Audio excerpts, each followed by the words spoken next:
afife afike emlin sanjin chameke afini namu ina heje ni TETEETE ni NORTEY OWUO ni jedwe osu manche osu jaseche ke eche jegbeni ameto gbejia no nisa ni osume amenye amenu afi yeli ehi kena emlin jomo hu fenkin tamo ajo ake kecheko be cheko ye ni oku ekinka dowona jena se egbeli ese efe osu me piye ameyin shikoshiko kaji anye ni aye omowo afine alo anyen cheme achohe chwase fefan ake isake aye ni mum mum lele mum bodanche una keje shiba kebaji abomling beji ke pleke shifen kusumi beja noto ke ni femo kroko me ni afine ake fota mo yeli ehie fen kra hichipam biani oblahin ke oblaye ya bi ko ameke wo mie na no amechemen kenyemen ni men sasoi kana me asasoi me amenya ikra in player boni ashi mambi ayole papa namo beja no ni meto afini somo to enjole beja no ni chemen school bi ile kam amehi sale kam ni kasimo beja no to ke susumwe ke ko kuma fen kenye eso ni saman fen unhi chike ha wose ka odase yeli wo na kemi afangbe ke kuse ke ya wose bona fi ni wona boni Osu Homowo afine boni etile ha kajo tono go fi lo boka wa lo ka fo yin o ni se wala ga onye da ne aga mi fe ga shi ya no potential no fi onyo fi o bia no wa ina she wa je bi o wa fi yen oni agona aya na ya sa o le je kagona no wa ba e no ga ma wo ko o bi go da ga no wa mi o chi te se ba ka ne no wa bi ya to ni man fe na le ga shi o du ma wa de baduma afi hu nuko ni bagba wa mana kusuwa da kusuwa na finish ajo mra ko ni ma akomba ko ne yin twa no mo yin no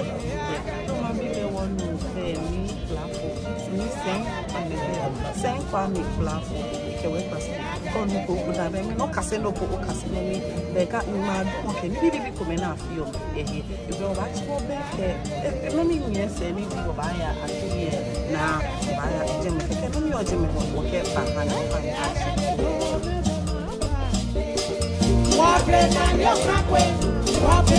Oti se tamoboni eyole blema chamene mwamese ke yaduma ke bi wo blema hebuloya ni inaka impianga mlini amo amena jemo yegba mliye afa yakusumla na ni osufe osu akowa ife osu shon majinfe ni afe gbo kedio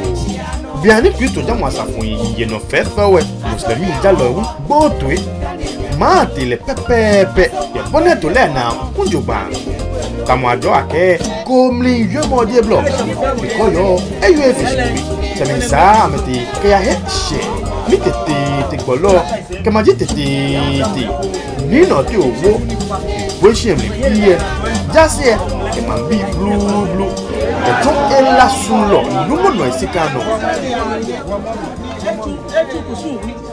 ni wani wa no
I know what you're baba afie na ni eni aba e bia ne kusun credit to afie bia no wana e gadi aduma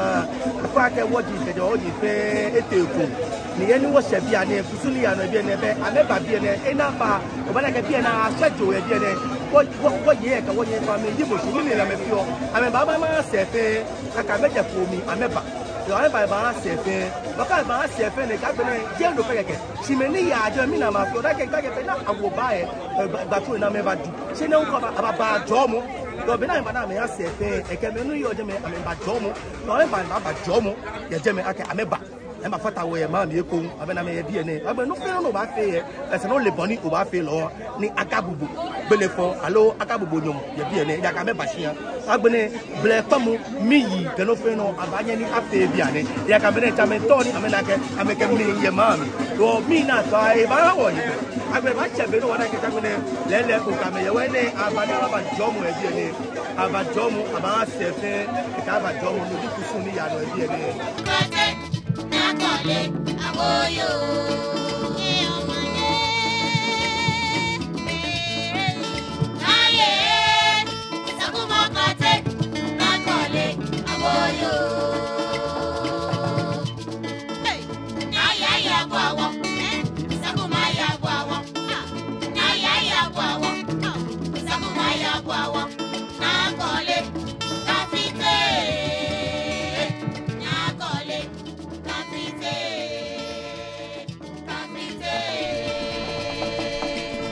Ma ye Osu.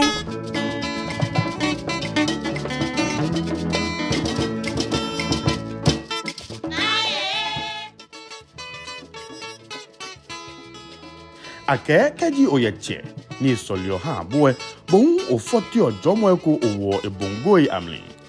ni shiche pakpa eshipono koloi hiepa enogbiko ifoka ake nichumo atemeng bajuyo sen nichumo wujin tamo Bost Vodafone Ghana Kasapreku Bottling Limited BBC Paints Asafui tamo Latter Day Saints ke ekokumen Fanane kebawoni kwishien ketu ni bi sotwe fel ni fel afiole ni boni ni chumo sotwe ne fele fel ya kusum kebule na ni chumo atemen krokumen kefe no kwemono ni ameka mepo ni wose afile ashe ejake keji oyamoko shipon no isake oyebase namo ke hale hu kewo bomotwe itamo choni Choni yone keji okwe ichabo keji owo mingris keji okwe ni dade ye boni amesho ni amekpeo eka abala keshi dane ni oba tai ke jadie eba gbojo nakai no ngbomocho yo nwewo afine ni osu woeno ike oblain abi kui sotui ni ayin ke twanantu ke lake wo hisole boni onale fefone kui baba o oblanya bi sotu ya Osu ameyin ke fele fefo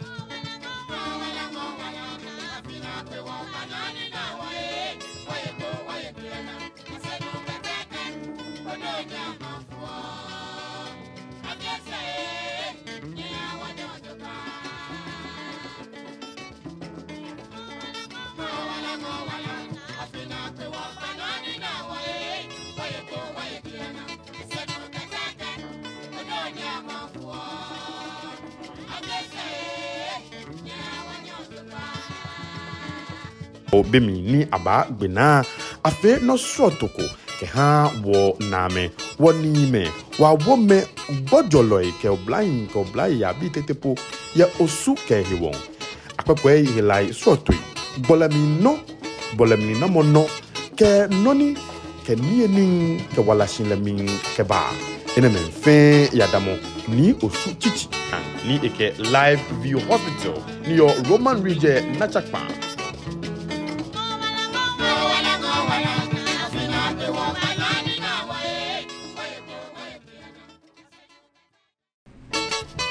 ni Osu Homowo ne keke ma fe ejije enewo ni Osu man cheke kwese fa ni asama ke ha ifale femo eve mogomogo kra na pe boni me fe man fe mo fia mo ko ehike wo mi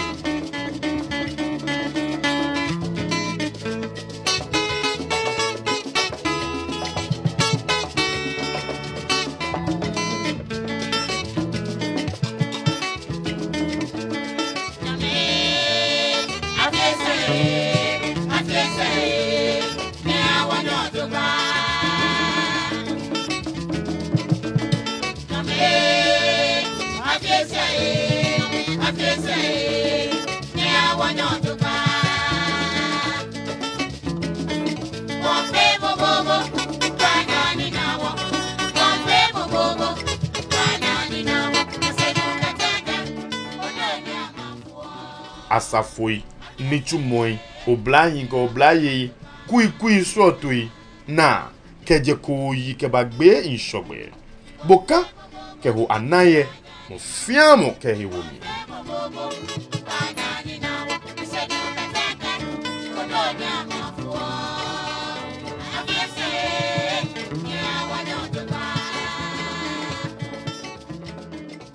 TETEETE ni NORTEY OWUO ni jejo elebo ni inflation nyo echa amadiate elejo gbang na ne nyubo ke nyami somo ni jo inflation mlinke ba nyasan elebo ni yehowa eto talentai ke sala soto yewe oblahi ke oblaye amni dafi osu ke la bolu trample ni asion ni bo inflation lo aya fotwe ni ke efijin bu amenotama okropon ke yeke bua osu town 11 time ya amehena buamo amehesamo ke ekrop me fen amli kanini nkpe hon ni eje dunwe no osonomli mu awo finest paints yo se body ni osu eje trimly ya osu me ni yen talentai ke sale ni ake akotroku gadangbe ni fi akotroku hewo finest ke osu efenche fe ko make je atrafolo apo yo su inflation amli ya china akpa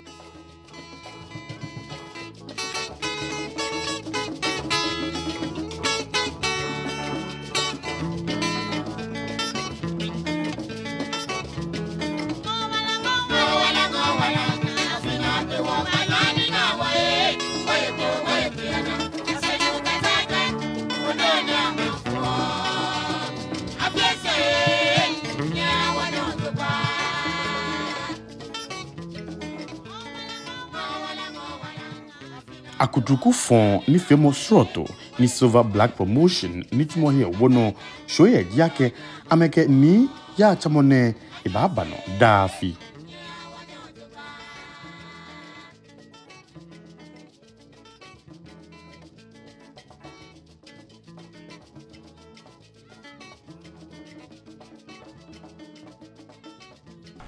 nakanye yo kagbabo noni shitamo boni abeke koche egbo ke wana kokoko bemli ni TETEETE ni NORTEY OWUO ya fancy pim school yo gwa table tennis ke volley ji inflation ko ni anye le kra okuo ni otife meni ojekodi ntamonamo ke ohie ehe akekre ke apleto ifi pilato tetepo ni ke oseba asashi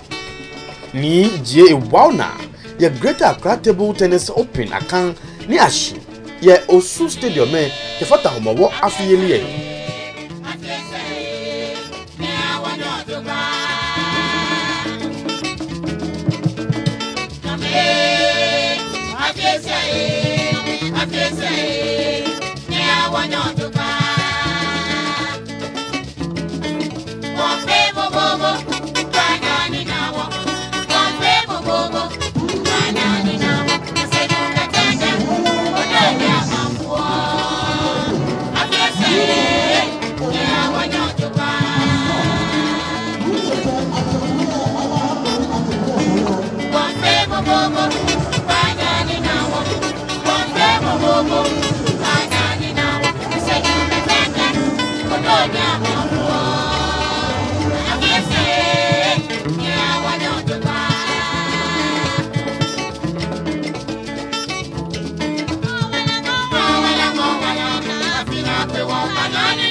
keje blema asafo mbi ya himeji abom na ma diogbe ke ha kusumi soto ni abatu jejeme nekebia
Age hajin dio ame ahunwe eyatae ko na kan yole ye gamen Homowo yeliam kusumi ye ko fe ko eji ti soto yemlinke ya osue judani aba pitini asoa ape osu ko se shon majiambi ke ba shia majin tamonima hacho ke papao jowulu abelen pe ekoto babi boy mamobi blofogon ke akpoma ke ape ameye yugon ye ble mateme atempo ya noto ameke amengmoshini biba ame balesho ame bake minche komle niduloy bake adwawai atoke kan ame baba fata nyame ni chuo ye beliese nyami fo anyami se ho ka onipa mlo yi dabi ase afio ka kanpa ni abibi we kuma shikeje shon mi she kron ni eyi twimi son ko shebo mi flimo kete niwe ya chamen ashinile he nebe ya kinkanwa ble macheme chame jubi amebaju ameba sontan ken moshinibi me ameo agbele wa obi emi bibi kata meni amejiwa ame baba ni osude manye kede se keni jase ni se daimo ya fe manyeju oshebra openya karokison ni kemishe amete amewe anton etonye na kanjuwe dani jufo ni abashwa niye lejumu atemen hako ni osu kweshe anamumo hekra mishe ni lejumu atemen ni yo osu bana ye noya na ne famo ni osu manche TETEETE ni NORTEY OWUO efa ye be kuko na mi chilami nya me nye shameta ya me bitumo here no ewo amehu amekolo amenani so tangile kebati afieliese T3 New York ni Yowula Philip Brobe ni Philbro Group of Companies ni ame Phil Fry from for nimni che ni ha ni ngo ke wo bomo choi wale ni sa ame onupa ni alele hu ake o mampenye ba chonso mo kle ni eyo ke ha ni osu se ke osu man to mo fen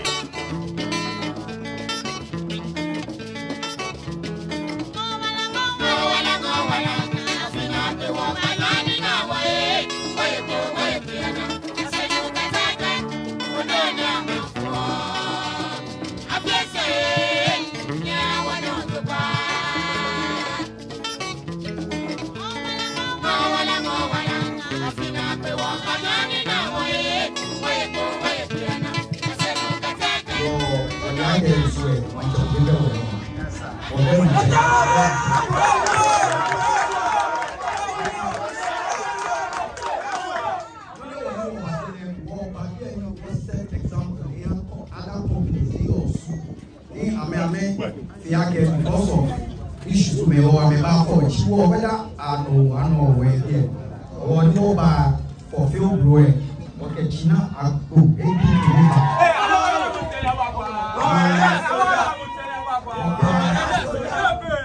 okay well down assorted drinks can she got 10,000 Ghana wow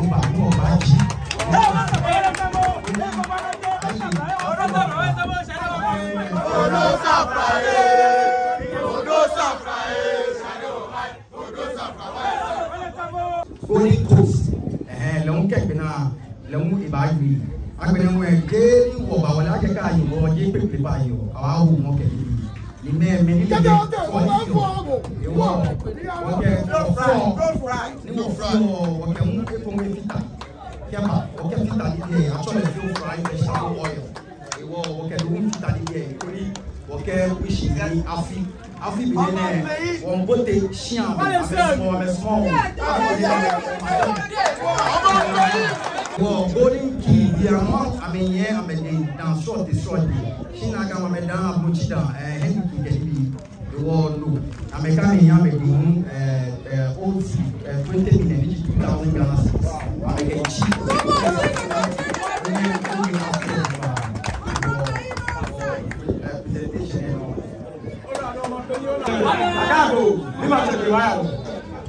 Cleo que la branche au filet, tananimo, legling mineo, menegi, jup, menegi, tangi,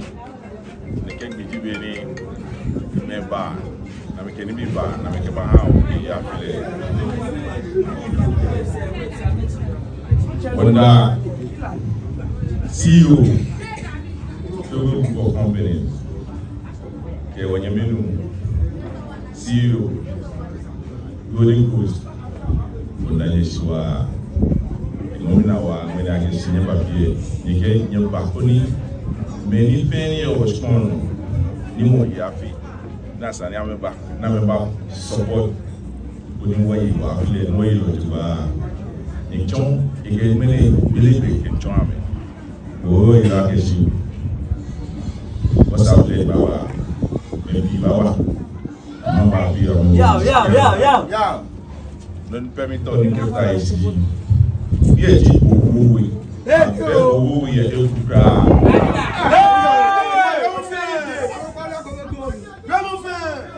Ano quale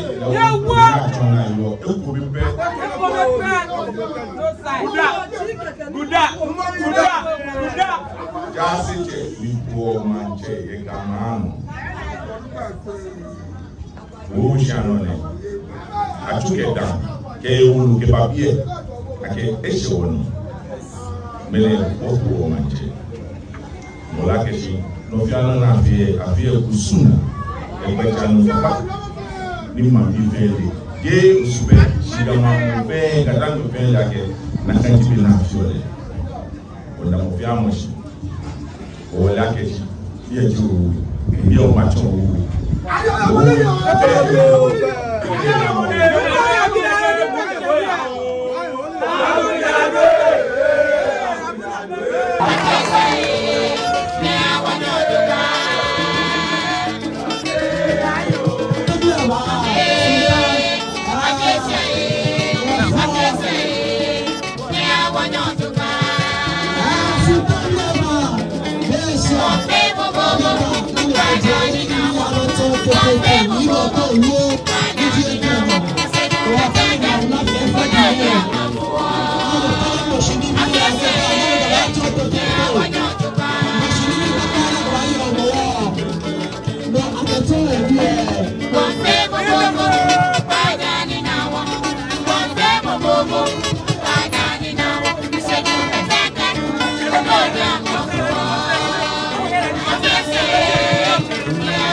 Oblekutu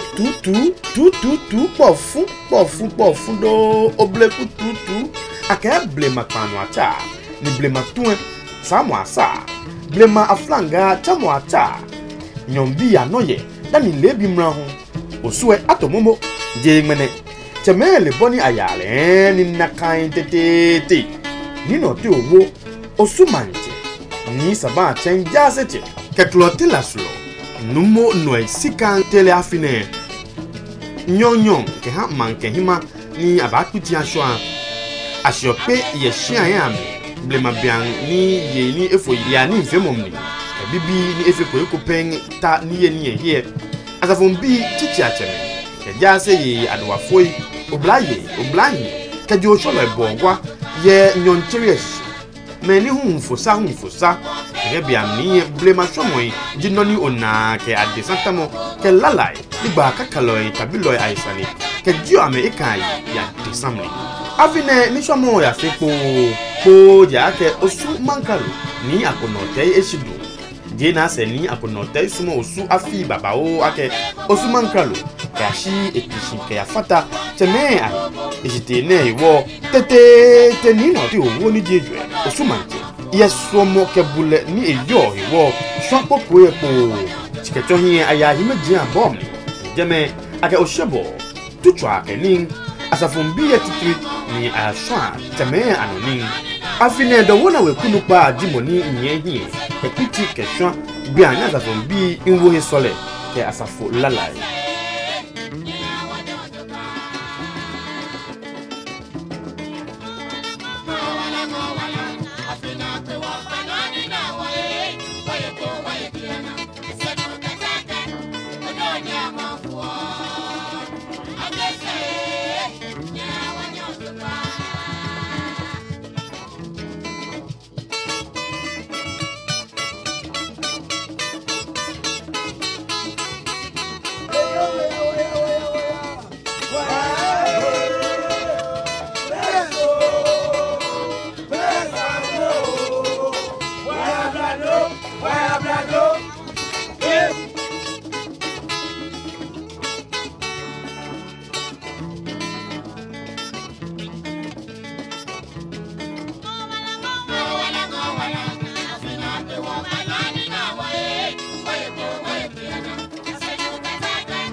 was here. Okay, soon here at 12. Why I put 2 no now? I'm going to one back no, in a troll, a pogba mo, walk back home. Mofia mo ye beneken in the war me, catch your time. See, I can affine OWUO, catch your Osu, just here,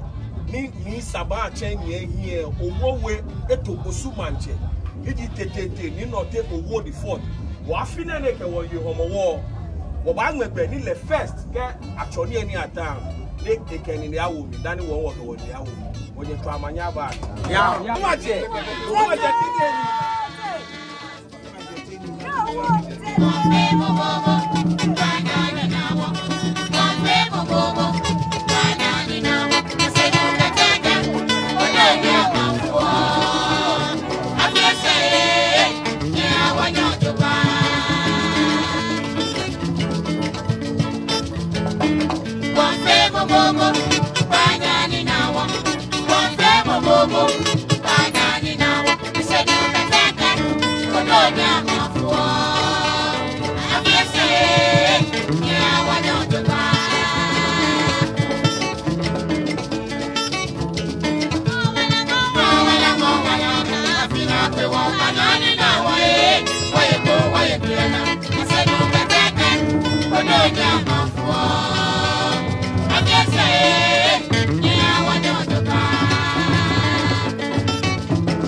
NORTEY training was your my name is Noya. Ekome fremo. The Agbene 1,000 mofia mohu ni ashe yene billion ni nyeden cheke ne ba kwenyenna atafi no fia no ya no bebe what of I see again na kanji wo ba fi na wo ka kita ke na kanji wo woni wo ba fi ni na kanji wo ni wo fi na yo ya ne wo ho su me fe afi ne apewo banyo ani na wo fi momo no fia no nu wata o ya fi na mi enyomo ofele ke wo himeji adromo na fe abashe wo here Kwame Senkufu ya wo se ye fe ni Osu ni a Osu ma fi afi ya ne badi na o afi bi ne no fia no kan shi di ala te di ko aka fote o ba jomo ki a Osu ma fi many Germans say the many yo here mo ya file mo ajo yen fe omba o image ajo mo ki àwọn fiamu afile efefo fe wona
Felni fel afiole, felni osu afioye,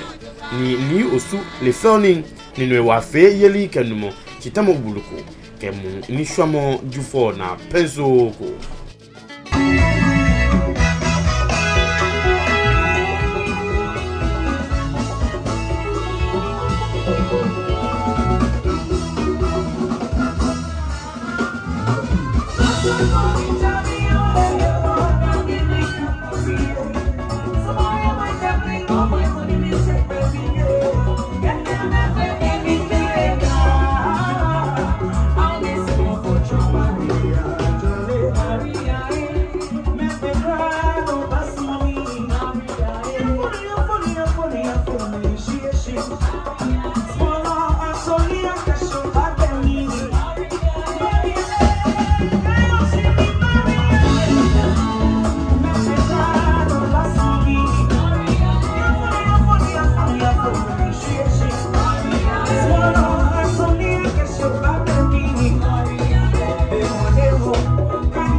Ngo wala ni osu jenshin keje le dienche nomi niji owowe ifanani ke ya ha ngo wala ye odate sowe ahun kete adupono kepo na shin keba dowo na shia ani isa igbena ye OWUO ikon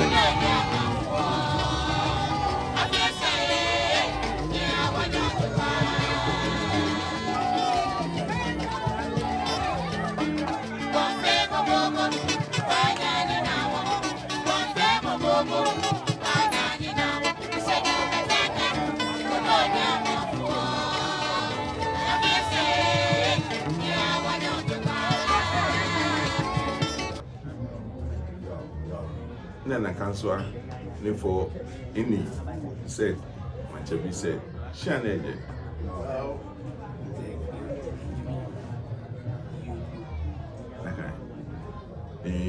ni sabanche ni ji jasiche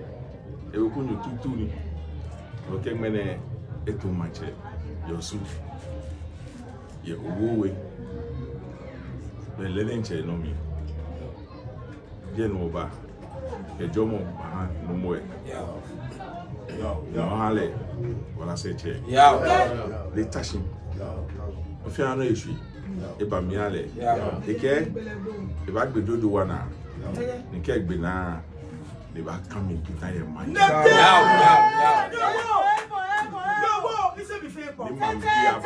Yes, eto kika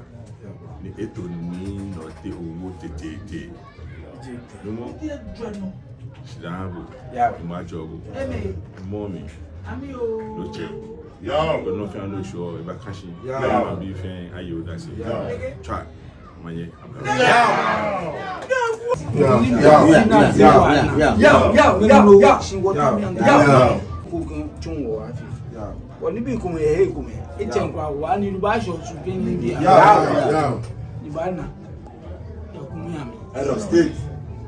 Chapi.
Nima cheke woche ake boni do na shi olupa ni NORTEY pa shi olupa igbe kene afese ni awon to ba kombe bobo bana ni nawo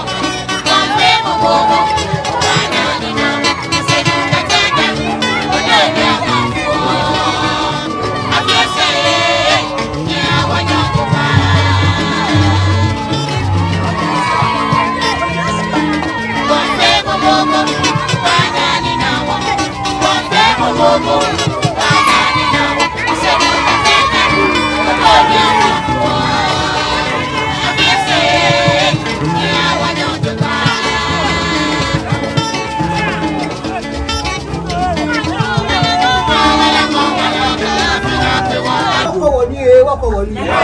I don't take a big plane here. I don't take a big plane here. No more you.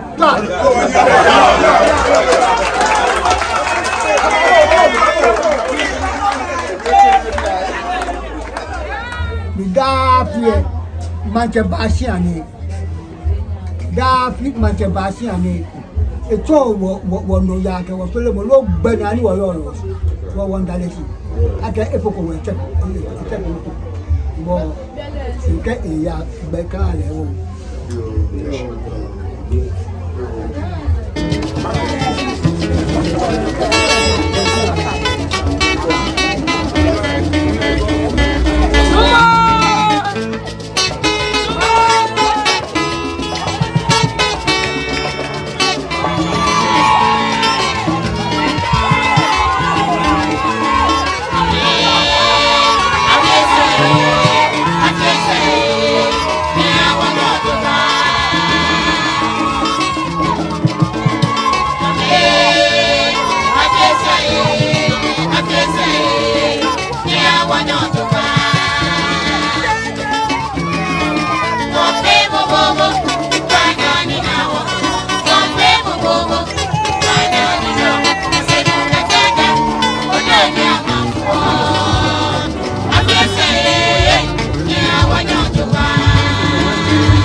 EFL ake mo fen mo kayo ese.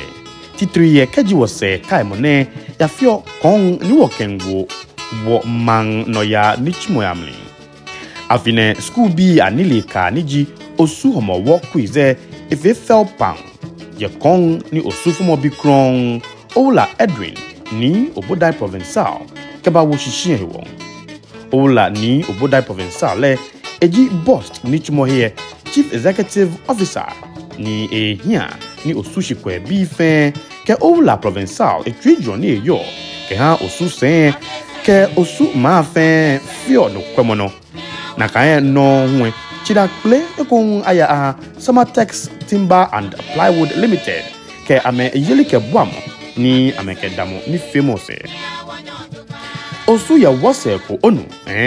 ni Osu le ake be ko ba she ni behe ke chokui ana traloy ni yo ngmene ame hin wo ting dong ni awome ka ta me hu ba shiwo chi na me ame shion ame se ame ha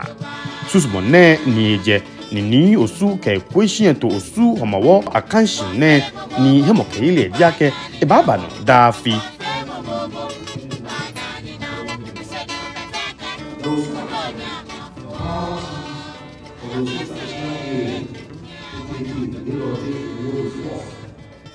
Osu na prote ulo mongo usika ite Osu kenkawo jaseche ni saman ache isem Osu asante jaseche ni NORTEY utuche the second and elders of the 4 quarters of Osu traditional area at the progressive stage for the 2022 Osu Homowo Festival decided to make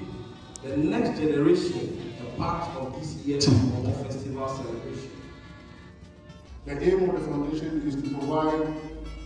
support for training of individuals and residents of Osu to help them acquire the relevant career and professional skills to improve their service. Biani akanshi ne ba na gbe St. Barnabas Anglican JHS bagbehe niji edwe Salem Road bagbehe niji eten Osu St. Peter's Roman Catholic JHS amehu ameba bagbehe niji enyo ni akekre tere loye ya fe Osu Salem JHS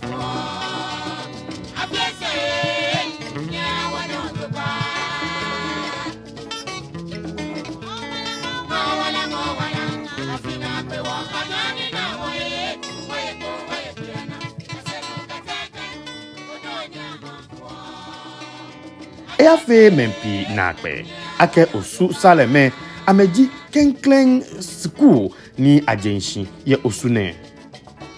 ajori ame kenike ni sotwe tamo laptops wojin ke amenonglei oke anye koe school bi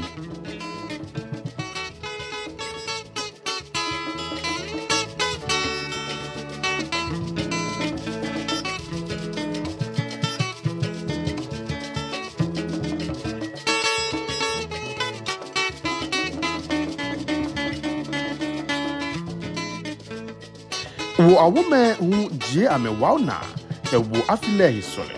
ke de ka jano ke ba ho ngano ke ba mantelemi kinkawe ashinte anaho ala take shonshon akuchi tamo Osu dokwe wona men wonyemen ke biye bachon ame hisale aho kokoi nya fe wonu ke mlingomwe na de mie kingawe ni lete wen ake kunin yeloi ya afine ni homo akanshin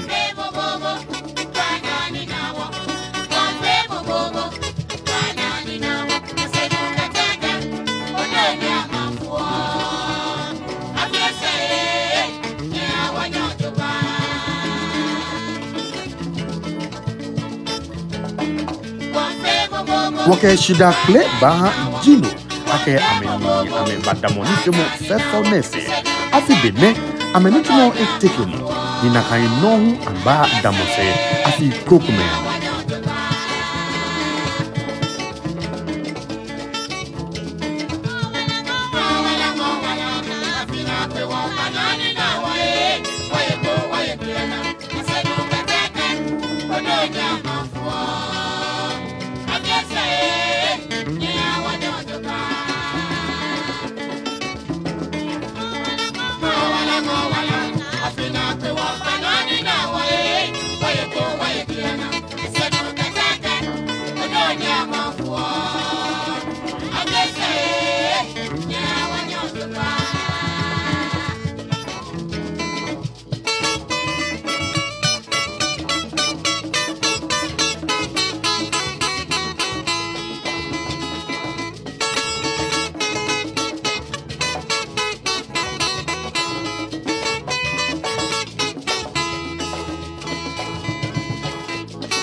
kinkanwe keba wo osu alata no ho kekuse keba osu asentie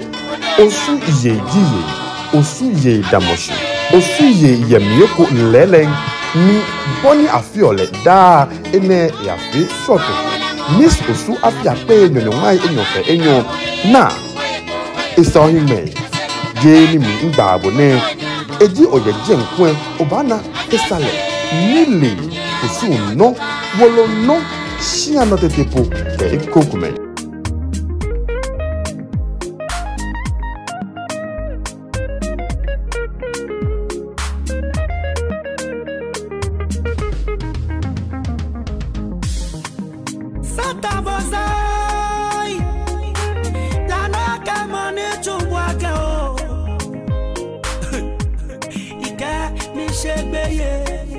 Yesu yengbe fa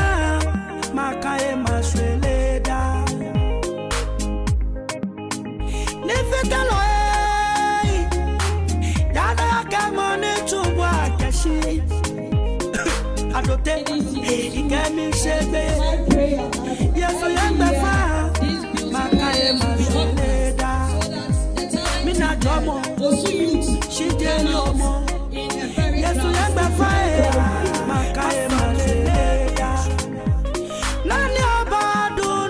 ememe fe yadamo ni Osu ni NORTEY OWUO niji ejwe TETEETE etichino bia ni eke shakan bia ni eke kweshe shakan me ni ameka me bomi ni fifel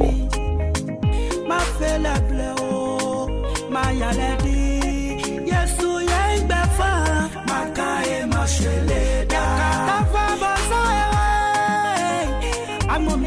Bemi ni agbe na huwe ye fefe di nefe awo mokume kema kono le ekometo akeke tere biji awula fefel Felicity ni abrone le damo Osu efena Yesu yengbe fa makae masheleda mina jomo jelo mukra Yesu yengbe fa makae masheleda masalele bishane kekefe Yesu yengbe fa makae masheleda masale nyonyo leleng afinengo ni emling jomo ehu efi osume ano osume bada mecheme titrie okanshan nomono esikan Osu klote wulomo ni sabang achen Osu jaseche chititri ni yomi ji Osu efejo Osu manche TETEETE ni NORTEY OWUO ni jejwe ni Osu meke oyana wala chame Osu meke ni radon ose agbomene ni tashi feneke ni bloy ayati feneke afia ya ni eba ninawo chwa ni omanyaba